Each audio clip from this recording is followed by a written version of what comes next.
हे magical souls, आज हम बात करने वाले हैं the power of your subconscious mind book के बारे में, जो जोसेफ मर्फी के द्वारा लिखी गई थी और इनका जन्म आयरलैंड में हुआ था। बाद में वह अमेरिका में बस गए। मनोविज्ञान में पीएचडी करने के बाद डॉक्टर मर्फी ने अपना अधिकांश जीवन पूर्वी धर्मों के अध्ययन में बिताया। शोध के सिलसिले में वे कई साल तक भारत में भी रहे। विश्व के सभी प्रमुख धर्मों का कई वर्षों तक अध्ययन करने के बाद उन्हें विश्वास हो गया कि पूरी सृष्टि में एक विराट शक्ति पर्याप्त है और वह शक्ति हमारे भीतर है, हमारे अपने अवचेतन मन की शक्ति। लेखक कहते हैं कि आपके भीतर बहुत बड़ा खजाना है। उसे हासिल करने के लिए आपको बस अपने मन की आंखें खोलकर उसे देखना है। आपके भीतर नियामतों का अथाह भंडार है, जिसमें से आप सुखद, समृद्ध और आनंदमय जीवन जीने के लिए हर चीज निकाल सकते हैं। कई लोग अपनी संभावनाओं को इसलिए नहीं जान पाते हैं क्योंकि उन्हें अपने भीतर मौजूद असीमित ज्ञान और अनंत प्रेम के भंडार का पता ही नहीं होता। जबकि सच तो ये है कि इसमें से आप अपनी हर मनचाही चीज निकाल सकते हैं। लोहे का चुंबकीय टुकड़ा अपने भार से 12 गुना अधिक वजन उठा सकता है, लेकिन अगर आप उसके चुंबकीय गुण को हटा दें तो ये एक पंख भी नहीं उठा पाएगा। इसी तरह लोग भी दो तरह के होते हैं। एक वो जो चुंबकीय होते हैं, वे आत्मविश्वासी और आस्था से भरे होते हैं। वे जानते हैं कि सफल होने तथा जीतने के लिए पैदा हुए हैं। दूसरी तरह के लोग वह होते हैं जिनमें चुंबकीय गुण नहीं होता है। वे बहुत बड़ी तादाद में होते हैं। वे डरों और शंकाओं से भरे होते हैं। अवसर सामने आने पर वे कहते हैं, अगर मैं सफल नहीं हुआ तो क्या होगा? कहीं मेरा पैसा ना डूब जाए, लोग मेरी हंसी उड़ाएंगे। इस तरह के लोग जिंदगी में ज्यादा आगे नहीं बढ़ पाते हैं। उनका डर उसी जगह पर उन्हें रोके रखता है जहां वे हैं। आप चुंबकीय व्यक्ति बन सकते हैं बशर्ते आप इतिहास के सबसे बड़े रहस्य को समझ लें और उस पर अमल करने लगें। इतिहास का सबसे बड़ा रहस्य क्या है? मान लीजिए कोई आपसे इतिहास का सबसे बड़ा रहस्य पूछे, तो आप क्या जवाब देंगे? परमाणु ऊर्जा, ग्रहों पर पहुंचे अंतरिक्ष यान, ब्लैक होल? नहीं, इनमें से कोई नहीं। तो फिर सबसे बड़ा रहस्य क्या है? इंसान इसे कहाँ खोज सकता है, इसे कैसे समझा जा सकता है और इसका लाभ कैसे उठाया जा सकता है? जवाब आसान है। ये रहस्य है आपके अवचेतन मन में पाए जाने वाली अद्भुत चमत्कारी शक्ति। ये वह आखिरी जगह है जहाँ ज्यादातर लोग इसकी तलाश करते हैं। इसी कारण ये रहस्य बहुत कम लोगों को पता है। एक बार महान ओपेरा गायक एनरिका कुरेसो मंच पर गाने से घबरा रहे थे। डर के मारे उनके गले की मांसपेशियां ऐंठ गई थी। ऐसा लग रहा था जैसे उनके वाक तंतुओं को लकवा मार गया हो और वे बेकार हो गए हों। वे मंच के पीछे गायक की पोशाक पहने खड़े थे और उनके चेहरे पर पसीना बह रहा था। कुछ ही पल बाद में उन्हें हजारों प्रशंसकों की भीड़ के सामने मंच पर जाकर गाना था। कांपते हुए उन्होंने कहा, मैं नहीं गा सकता, सब लोग मुझ पर हंसेंगे, मेरा करियर खत्म हो गया। वे अपने ड्रेसिंग रूम में जाने के लिए मुड़े, तभी अचानक वे रुक कर चिल्लाए, छोटा मैं मेरे भीतर के बड़े मैं का गला दबाने की कोशिश कर रहा है। वे दोबारा मंच की ओर मुड़े और तनकर खड़े हो गए। उन्होंने छोटे मैं को आदेश दिया, बाहर निकल जाओ, बड़ा मैं गाना चाहता है। बड़े मैं से कुरेसो का मतलब अपने अवचेतन मन की असीमित शक्ति और बुद्धि से था।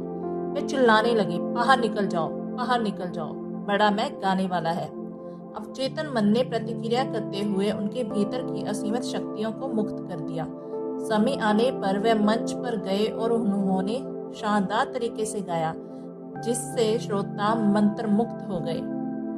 आपने अब तक जो सीखा है उससे आप समझ सकते हैं कि कैरूसो मस्तिष्क के दो स्तरों को समझते थे, चेतन और अवचेतन। ये आपके विचारों की प्रकृति के अनुरूप प्रतिक्रिया करता है। आपका अवचेतन मन प्रतिक्रियाशील है। जब आपका चेतन मन डर, चिंता और तनाव से भरा होता है तो आपके अवचेतन मन में नकारात्मक भाव प्रभावित होने लगते हैं। ये नकारात्मक भाव चेतन मन में दहशत, आशंका और निराशा भर देते हैं। जब आपके साथ ऐसा हो तो आप भी महान कैरूसो के उदाहरण पर अमल कर सकते हैं। आप मन में उत्पन्न भावों से कह सकते हैं, चुप रहो, शांत हो जाओ, मैं नियंत्रण में हूँ, तुम्हें मेरे आदेश का पालन करना होगा। तुम मेरी आज्ञा का पालन करने के लिए विवश हो। तुम वहां दखल नहीं दे सकते जो तुम्हारा क्षेत्र नहीं है। जब आप अपने अधिक गहरे स्वरूप की भावनाओं से, दृढ़ता और अधिकार से ये बोलेंगे तो परिणाम देखकर आप मंत्रमुग्ध हो जाएंगे। आपका मन शांति सद्भाव से भर जाएगा। अवचेतन मन चेतन मन के अधीन रहता है, इसलिए इसे अवचेतन मन कहा जाता है। अगर आप खुद से बार बार कहें मेरे पास इस चीज को खरीदने के लिए पैसे नहीं है, तो आपका अवचेतन मन आपकी बात मान लेता है। वह ये सुनिश्चित कर देता है कि आपके पास अपनी मनचाही चीज खरीदने के लिए कभी पैसे ना रहे। जब तक आप ये कहते रहेंगे मेरे पास उस कार, छुट्टियों, उस घर के लिए पैसे नहीं हैं, तब तक आपका अवचेतन मन आपके आदेशों का पालन करता रहेगा। आप जीवन में इन चीजों को कभी नहीं खरीद पाएंगे। आप सोचेंगे कि ऐसा परिस्थितियों के कारण हुआ है।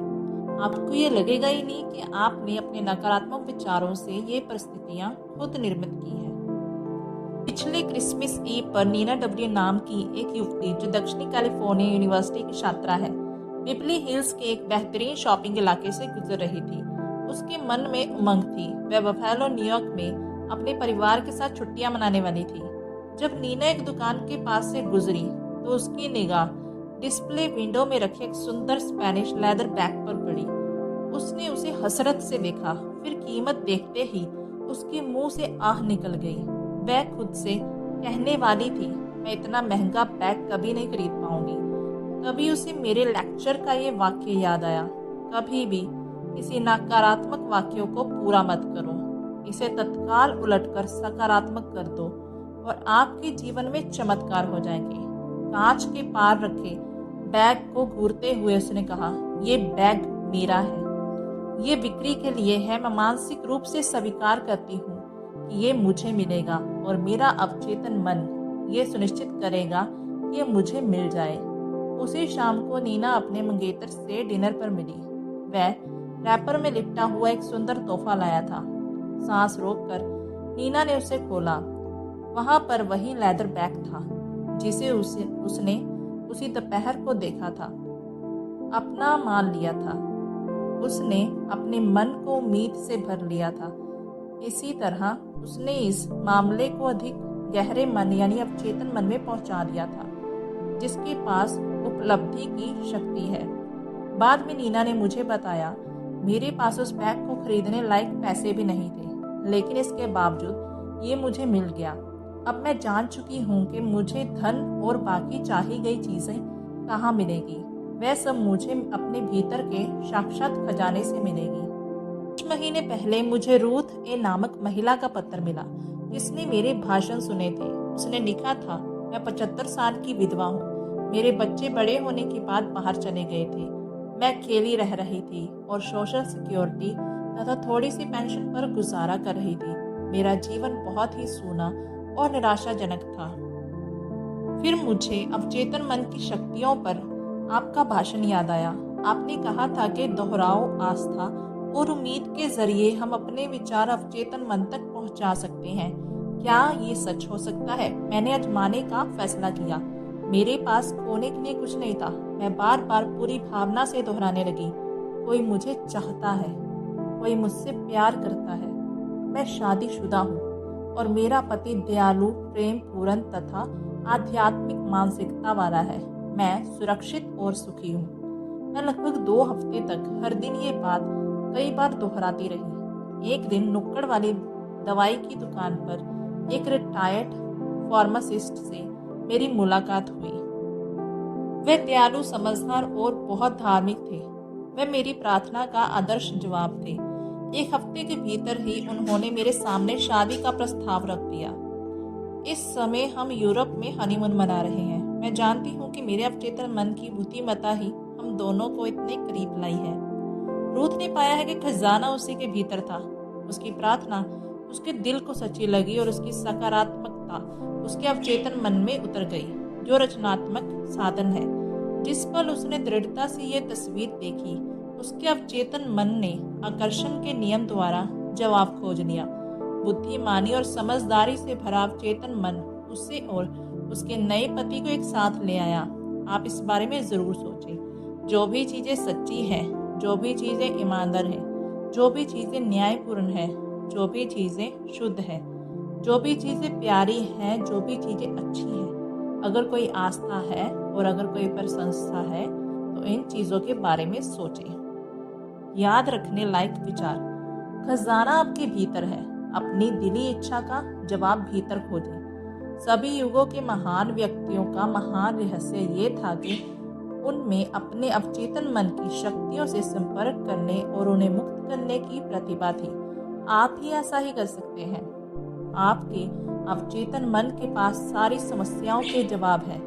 अगर आप सोने से पहले अवचेतन मन से कहें कि मैं सुबह 6 बजे उठना चाहता हूँ, तो ये आपको ठीक उसी समय जगा देगा।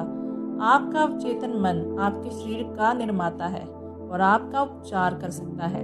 हर रात आदर्श सेहत के विचार के साथ सोने जाएं और आपका वफादार सेवक यानी कि अवचेतन मन आपके आदेश का पालन करेगा।